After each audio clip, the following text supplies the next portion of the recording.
નમસ્કાર, આપ જોઈ રહ્યા છો નેશન પ્લસ ન્યૂઝ. હું છું આપની સાથે હેતલ. સુરેન્દ્રનગરમાં મકાન માલિક પરિવાર સાથે બહારગામ જતા મકાનના તાળા તસ્કરો દ્વારા તોડવામાં આવ્યા છે. સુરેન્દ્રનગર શહેરી વિસ્તારમાં વધુ એક ચોરીનો બનાવ બનવા પામ્યો છે, જેમાં મકાન માલિક પરિવાર સાથે બહારગામ જતા મકાનના તાળા તૂટ્યા હતા. બંધ મકાનને તસ્કરોએ ફાયદો ઉઠાવી ચોરી કરી પલાયન થઈ ગયા હતા, જેમાં જોરાવરનગર દેરાસર ચોકમાં આવેલ અધિકારીના મકાનમાં ચોરીનો બનાવ બનતા ચકચાર મચી ગઈ છે. તસ્કરોએ 2 માળના મકાનના ઉપર અને નીચેના તાળા તોડી તિજોરીનો માલ સામાન વેરવિખેર કર્યો હતો.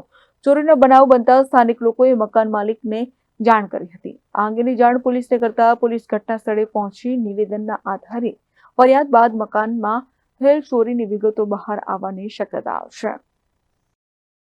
Rajesh બહુરાશી, nation plus news, Surendranagar.